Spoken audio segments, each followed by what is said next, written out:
के तत्वाधान में किया गया है, जिसमें मेधावी छात्रों को प्रोत्साहित किया गया है। शील्ड के जरिए, प्रमाण पत्र के जरिए 18 से भी ज़्यादा बच्चों को छात्रवृत्तियाँ दी गई हैं जो अभावग्रस्त हैं, जो कमज़ोर तबके से हैं। बिना किसी भेदभाव के हमने बच्चों को चयन किया है और उन्हें छात्रवृत्ति दी है ताकि उनकी आगे की पढ़ाई सुचारू रूप से चल सके और कोई आर्थिक समस्या से जूझ रहा बच्चा अपने करियर को बाधित न कर पाए। तो इसलिए हमने बच्चों की प्रोफाइलिंग मंगवाई थी। देश भर से मेधावी बच्चों की प्रोफाइल मंगवाई गई थी, उनके बायोडाटाज मंगवाए गए थे और हमने उन बायोडाटाज के जरिए अपनी कमेटी बनाई थी और उस कमेटी ने सिलेक्शन कमेटी के जरिए उन बच्चों का चयन किया है। दिल्ली एनसीआर के हैं या नहीं, कुछ बच्चे मैसूर से आए हैं, कुछ बच्चे बैंगलोर से हैं और कुछ बच्चे जो हैं बिहार से हैं, उत्तर प्रदेश से हैं और कुछ बच्चे जे कॉलोनी के, ज़्यादातर बच्चे ऐसे हैं जो जे कॉलोनी से आए हैं। उन बच्चों का हमने चयन किया जो झुग्गी बस्ती देश फाउंडेशन के बारे में थोड़ा मेरा गाँव मेरा देश फाउंडेशन शिक्षा, सेवा और सुरक्षा को समर्पित एक बहुत संस्थान है जो शिक्षा के लिए प्रयासरत है। गरीब बच्चों के लिए शिक्षा, खासतौर से बालिकाओं की शिक्षा के लिए हम लोग काम कर रहे हैं। बेटियों की सुरक्षा हमारा ध्येय है और साथ साथ हम एंटरप्रेन्योरशिप यानी हम कौशल विकास के लिए भी काम कर रहे हैं। हम महिलाओं को स्किल डेवलपमेंट के लिए काम कर रहे हैं। हमने उनको कुटीर उद्योग से जोड़ा है, हमने उनको प्रशिक्षण दिया है और साथ साथ उनको हमने रोजगार से भी जोड़ा है। तो हमारा मुख्य उद्देश्य है कि हम शिक्षा के जरिए, हम कौशल विकास के जरिए, सुरक्षा के जरिए देश की बेटियों को सशक्त करें और महिलाओं को सशक्त करें। मेरा गांव मेरा देश, ये जो फाउंडेशन ने जो ये संकल्प लिया है, जो अभियान लिया है, मैं इनको बधाई देने के लिए आया हूँ। मैं सोचता हूँ देश के अंदर बहुत सारे निर्माणी काम हो रहे हैं, लेकिन इस तरीके का जो काम हो रहा है जिससे युवा पीढ़ी बहुत आगे बढ़ सकती है, उनको प्रोत्साहन मिल सकता है। जो लोग काम कर रहे हैं उनको सम्मान मिल रहा है। जो इस तरीके की जिनको ज़रूरतें हैं उनको उनकी ज़रूरत पूरी करने के लिए छात्रवृत्ति दी जा रही है। तो ये जो फाउंडेशन जो काम कर रहे हैं वो सामान्य काम नहीं है। यही पीढ़ी जो आज यहाँ पर सम्मान प्राप्त कर रही है, यही पीढ़ी जो आज यहाँ पर छात्रवृत्ति लेने के लिए आज इस प्रशाल में खड़े हैं, ये हमारा देश का भविष्य है, मेरे परिवार का भविष्य है, देश का भविष्य है। और मैं कहता हूँ देश का ही भविष्य नहीं, ये पूरी दुनिया का भविष्य है। क्योंकि जो भारत की अपनी सांस्कृतिक धरोहर है, जो हमारा विचार है वसुधैव कुटुम्बकम की, वो केवल भारत है और सर्वे भवन्तु सुखिनः वाला जो सिद्धांत है वो भी भारत का है। इसलिए पूरी दुनिया को इस समय भारत के लोगों की ज़रूरत है और ये बैठा हुआ ये मेरा भारत है।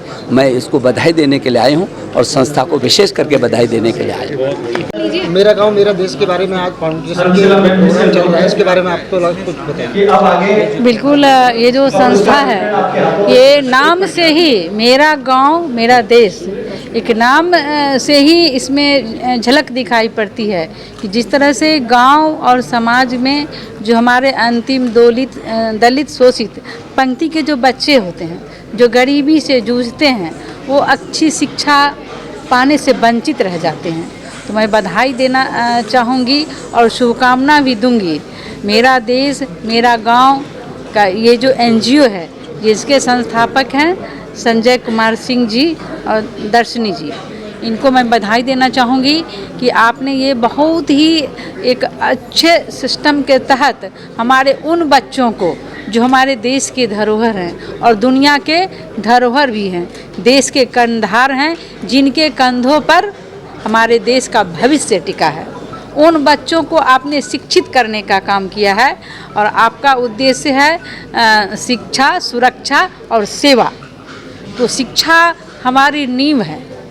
अगर हमारे घर के बच्चे, हमारी बेटियां शिक्षित होती हैं तो वो एक परिवार नहीं, 2 कुल को शिक्षित करती हैं और माँ तो प्रथम पाठशाला होती है शिक्षा की। अगर हमारी बेटियां शिक्षित हो जाएं तो हमारा देश शिक्षित होगा, हमारा दुनिया शिक्षित होगा। तो ये बहुत ही अच्छा संस्था है। मैं कहना चाहूँगी कि इनको आप बिजनेस न बनाएं, पूरी निष्ठा और ईमानदारी के साथ उन बच्चों को आप स्वावलंबी बनाएं, उन बच्चों को आप शिक्षित बनाएं, उन बच्चों को आप आत्मनिर्भर बनाएं, स्वावलंबी बनाएं, जिनको ज़रूरत है। तो आपका ये थीम ही है मेरा गांव मेरा देश। तो बहुत बहुत शुभकामना है। मेरी जहां ज़रूरत पड़े, माननीय प्रधानमंत्री श्रीमान नरेंद्र मोदी जी ने उनका भी यही थीम है कि हमारे गांव के बच्चे शिक्षित हों, स्वस्थ हों, उनको सुविधाएं मिले। तो ये बहुत अच्छा संस्था है, मेरी शुभकामना है। मेरी जहाँ ज़रूरत पड़ेगी मैं मतलब मदद करूँगी इनको, क्योंकि मैं मिथिला की बेटी हूँ और उस गरीब सुदूर गांव से आती हूँ। मैंने उन बच्चों को संघर्ष को देखा है और मैंने शिक्षा अभियान में भी काम किया है, मैंने प्रौढ़ शिक्षा में भी काम किया है, उन महिलाओं बच्चों को शिक्षित करने का काम किया है। मैं प्रोफेसर भी हूँ और शिक्षा दान महादान होता है। मैं आज भी शिक्षा दान करती हूँ, आज मैं फ्री बच्चों को शिक्षा देती हूँ। मुझे खुशी होती है कि गरीब बच्चे जब शिक्षित होते हैं, पढ़ते हैं। बहुत बहुत धन्यवाद। मैं आपकी संस्था मैडम, आपका जो संस्थान है उसके आगे टाइम में क्या उद्देश्य है और क्या आपकी प्लानिंग चल रही है उसके बारे में? उद्देश्य यही है कि जो गरीब बच्चे हैं, स्पेशली जैसा नाम सजेस्ट करता है मेरा गांव मेरा देश, तो हम गांव के उन बच्चों की हेल्प कर सकें जो किसी वजह से आगे नहीं आ पाते या उनके पास उतनी फैसिलिटीज़ नहीं हुए हैं या मतलब उनको वो एक मीडियम नहीं मिल पाता।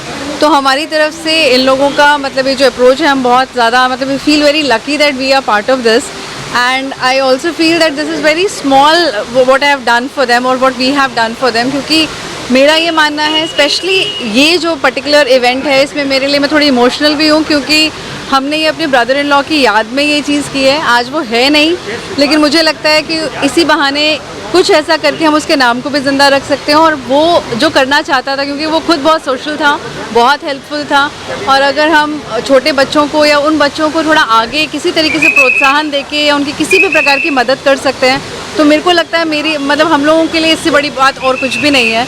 बस मेन इंटेंशन ये है कि जो भी थोड़ा बहुत हम कर सकते हैं, उन गरीब बच्चों को हम किसी तरीके से प्रमोट करें, आगे आने में थोड़ी हेल्प कर सकें, बस यही है।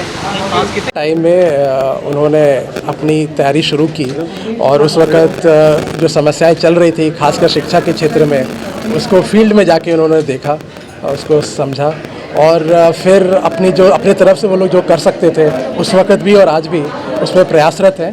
तो इसके लिए पहले तो बधाई के पात्र हैं वे लोग कि इस तरह इस जर्नी को उन्होंने पूरा किया अभी तक, और आगे भी आते हुए समय में वो लोग आगे जाएं और मेरी शुभकामनाएं उनके साथ रहेंगी। जिस तरीके से ट्रस्ट ने काम किया, बच्चों को अप्रिशिएट किया है, उनको गिफ्ट शील्ड दिए, इनाम दिया है, अगर ऐसे ही बच्चों को प्रोत्साहन करते रहे तो शिक्षा का स्तर किस तरीके से उस सुधार में हो सकता है और कहाँ तक पहुँच सकता है?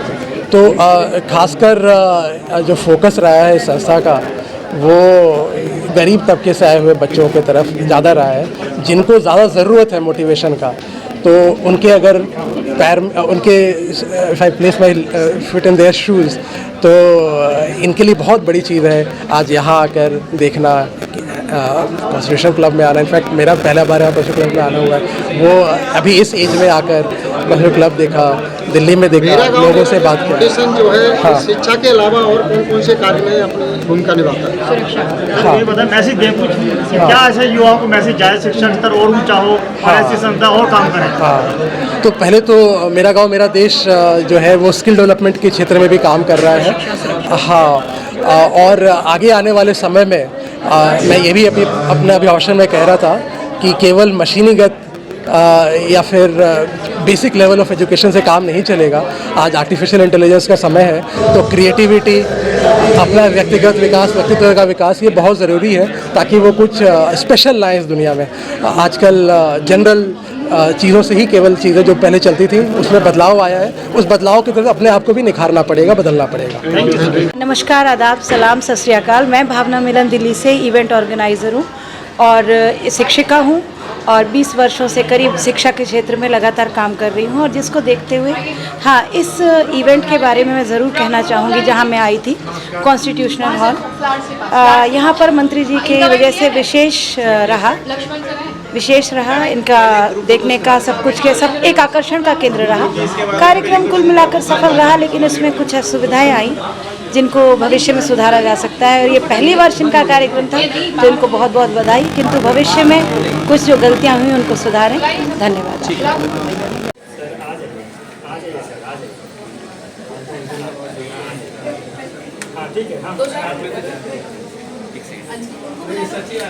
आंचल जी को बुला लो, आंचल को।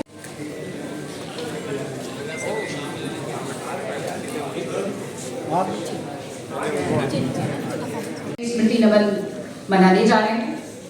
जैसा कि हमें मालूम है कि हमारे आज के मुख्य अतिथि और उन्होंने जल के ऊपर समाज बहुत काम किया है। हमारे दूसरे अतिथि हैं डॉक्टर उमाशंकर पांडे, संभवतः वो रास्ते में हैं, अभी पहुंच रहे हैं।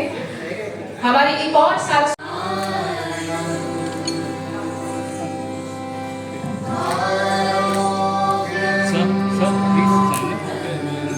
सामने सर, सामने देखें, एक बार सामने देखें, सामने मैम आप भी सामने देखें। मैम देखिए ठीक।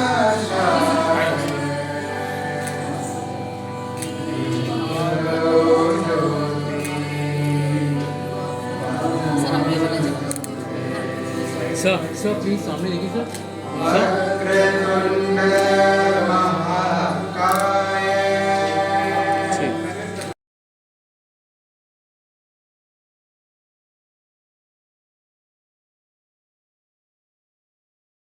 हमारी माननीय डॉक्टर धर्मशिला गुप्ता जी जो राज्यसभा सांसद है, सह प्रदेश अध्यक्ष महिला मोर्चा। मेरा गांव मेरा देश फाउंडेशन के तत्वावधान में आयोजित ऋतिक प्रिय मेमोरियल अवार्ड 2024 कार्यक्रम के मुख्य अतिथि पूर्व केंद्रीय मानव संसाधन मंत्री एवं पूर्व मुख्यमंत्री श्री नरेश पोखरियाल निशंक जी, अध्यक्ष राज्यसभा सांसद सह सदस्य अध्यक्ष महिला मोर्चा बिहार डॉक्टर धर्मशिला गुप्ता, आमंत्रित अतिथिगण श्री लक्ष्मण सिंह लोपाड़िया, जन संसाधन आंदोलनकर्ता हमारे रंजन जी एवं संपादक आंचलिक खबरें श्री आंचलन शर्मा वर्षा, उन सभी अतिथियों को मेरा और सामने बैठे हुए सभी प्रबुद्धजनों को हमारा हाथ जोड़कर नमस्कार।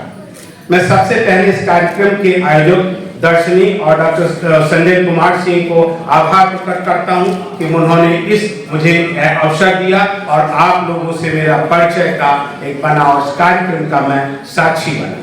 आज इस कार्यक्रम के शुरू करने से पहले हम युवक ऋतिक को अपने हाथ जोड़कर श्रद्धांजलि देता हूं कि ऐसे युवा के मेरा गांव मेरा देश फाउंडेशन ट्रस्ट द्वारा प्रगतिशील, सृजनशील, श्रमशील युवाओं का प्रतिभा सम्मान एवं निर्धन एवं सामाजिक और आर्थिक रूप से कमजोर छात्रों में छात्रवृत्ति वितरण समारोह का जो आयोजन किया जा रहा है वह सराहनीय, क्योंकि मेरा मानना है शिक्षा दान महादान होता है, जिसको आप और आपकी संस्था भली बात समझते हैं। मेरी आपको हार्दिक शुभकामनाएं और आप ऐसे ही राष्ट्र निर्माण में अपना योगदान देते रहें। मेरा मानना है भोजन, शिक्षा और स्वास्थ्य की तिकड़ी हर व्यक्ति की मूलभूत आवश्यकताएं। एक अमेरिकन शिक्षाविद जॉन डिवी ने कहा है कि मनुष्य के भौतिक जीवन के अस्तित्व में भोजन की जो भूमिका है वही भूमिका उसके सामाजिक जीवन में शिक्षा की है। शिक्षा हम सबके मानसिक और आर्थिक विकास का आधार है। शिक्षा से ही हमें रोजगार मिलता है और रोजगार से ही आर्थिक स्वतंत्रता और राष्ट्रीय विकास होता है। लेकिन भारत में सबको शिक्षा नहीं मिल रही, यदि मिल रही है तो इतनी अच्छी नहीं कि जितनी मिलनी चाहिए। भारत में शिक्षा के अधिकार का तो प्रावधान है, लेकिन मेरा मानना है अच्छी शिक्षा के लिए योग्य शिक्षकों के अधिकार का भी प्रावधान होना चाहिए। मेरा मानना है अगर हर किसी को ये तीनों चीजें यानी कि भोजन, शिक्षा, स्वास्थ्य मिलती है तो हर कोई स्वस्थ, सुख, खुश और सक्षम होगा और राष्ट्र निर्माण में अपना उचित योगदान दे सकेगा। राष्ट्र निर्माण में योगदान हर नागरिक का कर्तव्य और जिम्मेदारी होनी चाहिए। जब हर व्यक्ति राष्ट्र निर्माण में अपना योगदान देगा तो देश दिन दूनी रात चौगुनी तरक्की करेगा। अगर ऐसा होता है तो वास्तविक अर्थों में न केवल हमारे माननीय प्रधानमंत्री का आत्मनिर्भर भारत बनने का सपना पूरा होगा, बल्कि हमारी महामहिम राष्ट्रपति का वक्तव्य कि गरीब सपने भी देख सकता है और पूरे भी कर सकता है सार्थक होगा। हमारे सभी नागरिकों के सपने भी पूरे होंगे और फिर हमारा राष्ट्र अंततः एक विकसित राष्ट्र और विश्व गुरु बनेगा। किसी भी विचार के प्रचार के लिए पुस्तकें एक अच्छा, सस्ता और स्थायी माध्यम है। किताबें ऐसी दोस्त हैं जब भी आप उन्हें अपने साथ चाहते हैं तो वे आपके साथ होती है और अपना पूरा कर्तव्य और जिम्मेदारी निभाती है। भारतीय संविधान के निर्माता डॉक्टर भीमराव अंबेडकर ने शिक्षा को सभी नागरिकों की स्थिति को ऊपर उठाने के लिए एक महत्वपूर्ण साधन के रूप में माना। इसके लिए उन्होंने न केवल शिक्षा को बढ़ावा दिया बल्कि इसे अपनी विचारधारा में भी उतारा और कहा कि शिक्षित बनो, संगठित रहो और संघर्ष करो। मैं यहाँ पर कहूँगा यदि कोई व्यक्ति अंबेडकर के बताए हुए पहले ही मंत्र को समझ लेता है, शिक्षित बन जाता है, तो उसे दूसरे मंत्रों की शायद आवश्यकता नहीं। यहाँ पर मैं उल्लेख करना चाहूंगा कि हमें न केवल बच्चों के लिए प्राथमिक शिक्षा केंद्रों की आवश्यकता है, बल्कि शिक्षकों के उच्च शिक्षण और प्रशिक्षण के लिए भी कई शैक्षणिक संस्थान होने चाहिए। जॉन डीवी एक अमेरिकी शिक्षाविद शिक्षक प्रशिक्षण केंद्रों को शुरू करने वाले पहले व्यक्ति हैं, क्योंकि उनका विचार था कि केवल सुशिक्षित और प्रशिक्षित शिक्षित ही अपने ज्ञान और कौशल को बच्चों में हस्तांतरित कर सकते हैं। मेरा मानना है कि योग शिक्षा की सही शिक्षा दे सकते हैं और साधारण शब्दों में पढ़ा सकता है। A farmer is worth than 1,000 reformer, अर्थात एक अच्छा निर्माता 1000 सुधारकों से अधिक मूल्यवान होता है। हॉर्समान एक अमेरिकी शिक्षा सुधारक थे, जिन्होंने सार्वभौमिक सार्वजनिक शिक्षा और शिक्षकों को बढ़ावा दिया, और उन्होंने कहा बच्चों के जीवन में स्कूल के बराबर कुछ भी मायने नहीं रखता, शिक्षा सभी को समान अवसर देती है। यदि हमें भावी पीढ़ियों को अच्छा नागरिक बनाना है तो अच्छी शिक्षा देनी होगी, जिसके लिए हमारी सरकारों और हमारे समाज को ज्यादा और अच्छे पढ़े लिखे शिक्षक बनाने होंगे, क्योंकि जैसा कि मैंने पहले कहा है, पढ़ा सकता है। काम शुरू करने के लिए ज्ञान और अनुभव का पर्याप्त आधार होना आवश्यक है। मेरा मानना है शिक्षा सबको मिलनी चाहिए, सस्ती मिलनी चाहिए और अच्छी मिलनी चाहिए और एक सी मिलनी चाहिए। जब हम सबको एक सी ही शिक्षा मिलेगी, तभी हमारे विचार एक से होंगे, हम सब फिर एक साथ सोचेंगे, एक सा करेंगे और एक से ही रहेंगे। यदि ऐसा नहीं होता तो देश में विघटन की संभावना बनी रहेगी और पनपती रहेगी। मैं एक बार फिर मेरा गांव मेरा देश के फाउंडेशन के संस्थापक संजय कुमार सिंह को और उनकी पत्नी दर्शनी को और उनसे जुड़े हुए सभी टीम के सभी कार्यकर्ताओं को मैं एक बार फिर बधाई देता हूं और शुभकामनाएं देता हूं कि आज जो शिक्षा सेवा और जो आप कर रहे हैं, शिक्षा से दान कोई नहीं होता। यदि हम सब लोग शिक्षित नहीं होते तो आज हम यहाँ नहीं होते जहाँ हम पहुँच गए। धन्यवाद। और सृजनशीलता पाई रहती है। आनंद और चेतना की सुषमा का सुंदर संयोग है संगीत। इसी गायन की परंपरा को आगे बढ़ाते हुए और मां सरस्वती के आह्वान के लिए तो मैं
जब मैं इस प्रसाद में बैठे हुए युवाओं को देख रहा था, साहित्यकारों को देख रहा था, और मुझे लगता है कि उनके साथ आए हुए जो लोग होंगे उनके अभिभावकों को मेरी नज़र पड़ रही थी, तो मुझे लगता है था कि ये जो अजीब सा बहुत ही महत्वपूर्ण ऐसा सहयोग है, इधर मंच पर जिन लोगों ने अपने जीवन में बहुत ही अहम काम किया है, ऐसे पद्म अवार्ड से सम्मानित लोग इधर बैठे हुए हैं, जो लोग जूझने के लिए तैयार हैं और जो जूझ करके अपनी पहचान बना करके यहाँ प्रतिभा का सम्मान ले रहे हैं। एक वो पीढ़ी इधर है और एक वो लोग हैं जिनको छात्रवृत्ति मिलनी है और जिन्होंने अपने को अपनी पहचान बना ली है। तो ये बीच में मैं देख रहा था कि हमारे बाबूलाल मीणा जैसे प्राचार्य और साहित्यकार भी हैं, तो वो हमारे प्रवासी मैं उधर देख रहा था कि प्रवासी विदेश से आए, कई दिन से मैं सब जगह कार्यक्रमों में देख रहा हूँ। मैं विशेष करके छात्रों को मिलने के लिए आया और मैं केवल और केवल दौड़ता हुआ आया। मेरे अभी फ्लाइट है।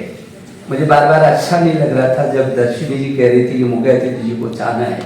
मैंने कहा था मेरे मुख्य अतिथि नहीं, मुख्य अतिथि आज हमारे वो हैं जो हमारा गौरव बन रहे हैं, वो सब हमारे मुख्य अतिथि, क्योंकि आज के आतिथ्य में ही देश को आगे बढ़ना है, परिवार को आगे बढ़ना है, विचार को आगे बढ़ना है, समाज को आगे बढ़ना है। और जो भारत विश्व गुरु है जिसके बारे में एक तक देश प्रसूत सकाशादग्र जन्मना स्वम स्वम चरित्रम शिक्षेरं पृथ्व्याम सर्व मानवा, जिस भारत में सारी दुनिया के लोग ज्ञान विज्ञान अनुसंधान आचार विचार प्रकृति संस्कृति क्या सब कुछ सीखने के लिए आते थे, उस भारत को उसकी ऊंचाइयों तक पहुंचाने का काम करने वाली जो ये युवा पीढ़ी है, आज हम आपको प्रणाम करने के लिए आए हैं, शुभकामना देने के लिए आए हैं। आपको हम सारे लोग जितने ये एकत्रित हुए हैं, सिर्फ आपको शुभकामना देने के लिए एकत्रित हैं। मैं समझ सकता हूँ कि जब आप बैठे होंगे बहुत सारे उद्गार मन में आ रहे होंगे। आपने पद्मश्री संजय जी ने कुछ बिंदुओं को कहा और मैं तब बैठ के यही सोच रहा था कि ये बात जो संस्कृति है, संस्कार है, शिक्षा है, ये तीन चीजें बहुत महत्वपूर्ण है। स्वास्थ्य भी उसके साथ जुड़ सकता है, लेकिन क्या हमको मालूम है ना ये बात तो कि हम किसी क्षेत्र में कभी पीछे नहीं रहे। इसी देश ने तो कहा आयुषो वेदा आयुर्वेद। ये जो आयु का विज्ञान है वो आयुर्वेद है।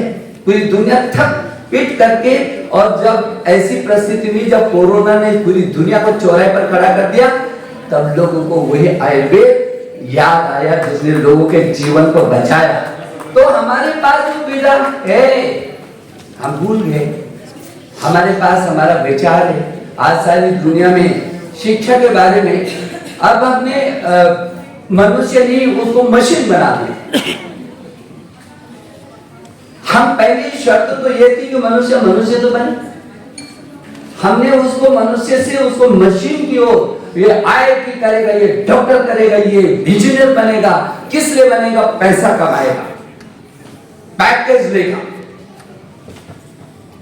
मैं संदर्भ से कहना चाहता हूं, मैं देश के शिक्षा मंत्री के रूप में जब IIT का निरीक्षण करने के लिए जाता था तो मेरे सामने ये मानक होता था कि ये IIT शिखर पर होंगे। यहाँ का बच्चा 5 करोड़ की पैकेज पर गए, यहाँ का 3 करोड़ के पैकेज पे गया। मेरे प्रिय छात्र छात्राओं युवाओं, मैं आपसे अनुरोध करने के लिए आया हूँ, ये पैकेज की दौड़ नहीं करने, हमको नौकर नहीं बनना है। हमने पूरी दुनिया को देने के लिए हम पैदा हुए हैं, हमको दुनिया को देना है, हम दुनिया से देना है। और आज भी ऐसा नहीं है, इसलिए हमको पेटेंट की दौड़ लगानी है। हम अपना ज्ञान नया कर सकते हैं।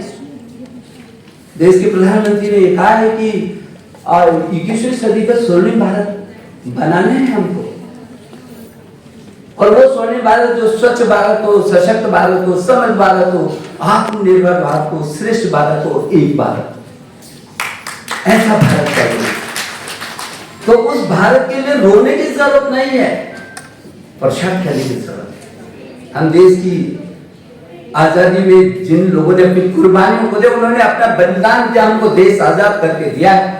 अब हमको बलिदान देने की जरूरत नहीं है, हमको योगदान देने की जरूरत है, उसके शिखर तक पहुंचाने की। और मैं प्रियदर्शनी जी को जो आयोजक है उनको बधाई देना चाहता हूँ, संजय कुमार जी। ये मन में विचार तो बहुत सारे लोगों के आते हैं, लेकिन उसको क्रियान्वित करना, चाहे एक ही कदम आगे बढ़े, लेकिन अच्छा कर रहे हैं। आज ये कर रहे जो मेरे यहाँ पर युवा हैं, मुझे भरोसा है यदि यहाँ से संकल्प लेके जाएंगे तो मेरे भारत को पूरी दुनिया में सरसा करके आएंगे। तब तक चैन से बैठेंगे नहीं, यहाँ ये संकल्प लेके जाएंगे। और मैं अभिभावकों से भी कहना चाहता हूँ कि पूत सपूत तो धन संचय हो, और पूत कपूत तो धन संचय हो। आपका पूत सपूत निकल गया तो पूरी दुनिया को आपके चरणों में लाकर खड़ा कर देगा। गरीबी कभी किसी की प्रगति को नहीं रोक सकती, बल्कि गरीबी तो वरदान है। जितना जूझने का मौका मिलता है जब लोहा, एक तरफ लोहा होता है, दूसरी तरफ सोना होता है, तो लोहा के सोने की यदि एक ही जगह रखा जाता है तभी तो अपनी अलग पहचान बनाते हैं। और फिर सोना यदि डलाई बन करके संदूक में रख दे तो कोई उसकी इज्जत कहाँ है, किसको पता है वो कहाँ है। लेकिन कितनी कठिन परीक्षाओं से होकर के गुजरता, तपती आग पर कितनी परीक्षा से लाल बनने के बाद हथौड़े से पीटा जाता है, और तब तक पीटा जाता है जब तक कि पहनने लायक न बन जाए। वो चंदन कहलाता है तभी जब संघर्षों के ताप से वो आगे बढ़ता है। हमको जरूरत है इस समय, हर चुनौती को अवसरों में बदलने की जरूरत है। और मुझे लगता है कि मंच पर हमारे बहुत ही वरिष्ठतम लोग बैठे हैं। हमारी अध्यक्षा डॉक्टर धर्मशिला गुप्ता जी हैं, इनको मैंने देखा कितना बड़ा संघर्ष है इनका, बहुत संघर्ष है, नीचे से आएंगे संघर्ष करते करते आज वो राज्यसभा की सदस्य हैं, लेकिन वो भारत के उच्च सदन में पहुंची, उसकी यात्रा को देखने की जरूरत है, कितनी कठिनाई भरी यात्रा रही होगी। और इसलिए जो हमारे के देश के ऐसे राष्ट्रपति हुए हैं ना, जिन्होंने कहा सपने जो सोने न दे, सपने जो, जोर से बोलो ना मेरे साथ, बड़े लोगों को नहीं, आज मैं बड़े लोगों के साथ बात करने के लिए नहीं हूं, आज तो मैं सिर्फ आपके साथ बात करने के लिए आया हूं। सपने जो, सपने तो जरूर चाहिए, लेकिन ऐसे सपने जो आपको सोने लगे तब मजा है। जरूरी है यदि बड़े सपनों को नहीं देख पाएंगे तो बड़ा कर भी नहीं पाएंगे, लेकिन केवल सपने देखेंगे और जीवन के अंदर पुरुषार्थ नहीं करेंगे, खपेंगे नहीं, मिटेंगे नहीं, अपना खून और पसीना नहीं बहाएंगे, तो लोग एक बात भी बड़ी बड़ी करता है, ये तो वो मुंगेरी लाल के हसीन सपनों जैसा बोला, बहुत करता उसने, बोलना है तो करना है। तो मैं समझता हूँ कि हमारे भूपेंद्र जी जो उन्होंने बहुत सारे रिकॉर्ड तोड़े, मुझे इस बात की खुशी है कि यह कविता भी बहुत अच्छा लिखते हैं। एक बड़े डॉक्टर होने के साथ साथ एक बहुत अच्छे कवि भी हैं। हमारे पद्मश्री चंद्रशेखर सिंह जी जो कृषि वैज्ञानिक क्षेत्र में है और बहुत अपने जीवन के बहुत कई पड़ावों से गुजर करके यहाँ पर आए हैं। हमारे पद्मश्री लक्ष्मण सिंह जी जो पानी का काम किया है, और जल संरक्षण, जल ही जीवन है, एक बूंद पानी आदि को बचाता है, तो बहुत सारे बिंदु पर आपने काम किया है। और मुझे लगता है कि यहाँ पर उमाशंकर जी हैं, अजीत जी यहाँ पर हैं, रवि जी हैं, और शिशिर बंसल जी हैं, अंचल जी हैं, शिव कुमार जी हैं, ऋषिपुत्र जी हैं, और जो विशेष करके अभी बहुत अच्छी प्रस्तुति दे रहे थे, कितना अच्छी प्रस्तुति है, एक बार जोरदार तालियां इसके लिए। मैं केवल आपको बधाई देने के लिए आया हूँ, हम सब आपके साथ हैं। मुझे पूरा भरोसा है कि पूरी दुनिया में इस समय भारत आकर्षण का केंद्र बना है दुनिया का, और जैसे कि दर्शनी अभी कह रही थी कि ये यंग इंडिया अगले 25-30 सालों तक भारत पूरी दुनिया में युवा भारत रहने वाला है। जब सारी दुनिया ठप और फिट रही होगी तब ये देश ऐसे तेजी से उभर रहा होगा। आपके चेहरे को देखने के लिए, आपके चेहरे पर क्या लिखा है इसको समझने के लिए पूरी दुनिया आपके सामने खड़ी रहेगी। मुझे भरोसा है कि आज का ये कार्यक्रम बहुत ही महत्वपूर्ण कार्यक्रम है। मैं बधाई देना चाहता हूँ इस संस्था को, इस संस्था के साथ जुड़े लोगों को, कि जिनके मन में ऐसा विचार आया, वो विचार ही नहीं आया, उसको क्रियान्वित करने के लिए उन्होंने कदम भी उठाया। और आज मैं देख रहा हूँ यहाँ सचिवालय के ये संपादक गण, उधर देख रहा हूँ कि साहित्यकार गण, सभी बहुत महत्वपूर्ण और अच्छे लोग हैं यहाँ पर। यदि इतने लोग ये संकल्प ले लें कि नहीं, इस अभियान को हमने बहुत अच्छा आगे बढ़ाना है, क्या नहीं हो सकता, सब कुछ हो सकता है। तो मैं एक बार पुनः आप सबके प्रति बहुत आभारी हूँ। और मैं हिमालय से आता हूँ, वो हिमालय जो विश्व की प्रेरणा रही है, जहाँ स्वर्ग से गंगा भी अवतरित धरती का स्पर्श करती है, वहाँ भी पुराण उपनिषदों का जन्मदाता है। योग का भी जन्म जाता है। और इसलिए हिमालय से मैं आपको शुभकामना लेकर के आया हूँ कि आप अपने जीवन में सफलता के शिखर को चूमे। आप सबको बहुत बहुत बधाई, धन्यवाद। स्वरूप कुछ धनराशि दी जा रही है, कृपया बच्चों का प्रोत्साहन बढ़ाएं। अंकुश पांडे युवा नवल सम्मान शिक्षा के लिए दिया जा रहा है। अपराजिता और मैं आवाज देती हूँ मेघना मुरली जल्दी से आप मंच पर आ जाएं। आप युवा हैं, आपने फैशन के क्षेत्र में, मॉडलिंग के क्षेत्र में बहुत नाम कमाया है। आप बहुत ऊर्जावान युवा हैं। मेघना को युवा श्रमशील श्रेणी के तहत सम्मानित किया जा रहा है।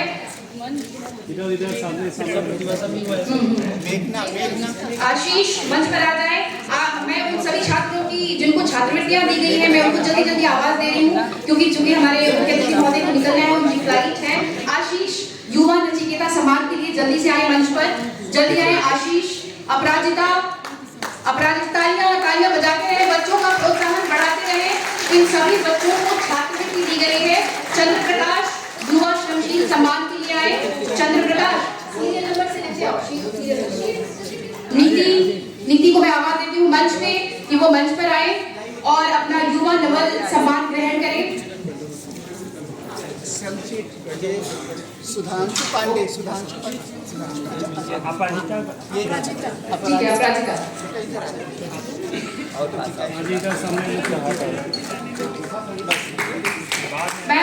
मैं आदरणीय आज के अध्यक्षा महोदया डॉक्टर धर्मशिला गुप्ता जी को भी आमंत्रित करती हूँ कि वो मंच पर आए। सबसे पहले मैं उन युवा ऋतिक प्रिय को नमन करना चाहूंगी, जिनके नाम पर ये मेरा देश मेरा गांव एनजीओ की नींव रखी गई। और आज मुझे खुशी हो रही है कि मेरा गांव मेरा देश फाउंडेशन ऋतिक प्रिय स्मृति नमन बेला में मुझे इस कार्यक्रम की अध्यक्षता करने का अवसर मिला। मैं इस संस्था को बहुत बहुत बधाई देती हूँ और शुभकामना देती हूँ। इस कार्यक्रम के मुख्य अतिथि जो पूर्व मुख्यमंत्री पूर्व शिक्षा मंत्री रहे आदरणीय रमेश पोखरियाल जी मंच पे उपस्थित है। पद्मश्री डॉक्टर भूपेंद्र कुमार सिंह जी, पद्मश्री लक्ष्मण सिंह जी, पद्मश्री उमाशंकर पांडे जी और इस कार्यक्रम के आयोजनकर्ता श्रीमान संजय कुमार एवं दर्शनी प्रिया जी। आप सभी आयोजक बंधु को मैं शुभकामना देती हूँ कि आपके इस संस्था के नाम से ही मेरा गांव मेरा देश, अगर इस संस्था के नाम को हम उस पे अगर गौर करें, इसके नाम में छिपा हुआ है कि समाज के देश के उन शोषित वंचित गरीब गुरबा जो वो युवाओं को प्रोत्साहित करने के लिए दो शब्द जरूर रखें। आदरणीय अजीत रंजन जी। प्लीज सर एक मिनट रुकना मैडम, एक minute wait please sir camera आ रहा है। Okay thank you. और अभी अध्यक्षा जो यहाँ पे प्रस्थान कर रही हैं, सभी को अभिनंदन। और मंच पे बैठे जितने भी अतिथिगण हैं, पद्मश्री भूपेंद्र कुमार जी, पद्मश्री लक्ष्मण सिंह जी, पद्मश्री चंद्रशेखर सिंह जी, पद्मश्री उमाशंकर पांडे जी और यहाँ के आयोजनकर्ता मेरी माटी मेरी गांव मेरा देश, क्योंकि इसी तरह मिलता जुलता एक मेरी माटी मेरा देश भी हुआ था कार्यक्रम और जो मेरा फील्ड में था तो इसको इम्प्लीमेंट कर रहा था। इनफैक्ट पहली चीज़ जो मैं नोटिस की वो यही था कि कितना मिलता जुलता नाम है। जो 75 ईयर्स इंडिपेंडेंस के जो मैं अमृतकाल काउंटर बनाया, उसमें मेरी माटी मेरा देश और यहाँ मेरा गाँव मेरा देश, और ये पहले आपने ये 2020 में ये निकाला ये टर्म और बाद में मेरी माटी मेरा देश पर, सो काफ़ी मिलता जुलता दिखाता है कि हमारा आपकी जो विजन है, दूरदर्शिता है, वो किस तरह से आपने सोचा है, किस तरह से तकरीबन 40 वर्षों की इनकी सेवा के लिए ये सम्मान दिया जा रहा है और ये खोजी पत्रकारिता के क्षेत्र में इनका बहुत काम है। इन्होंने निस्वार्थ भाव से पत्रकारिता की सेवा की है। अगला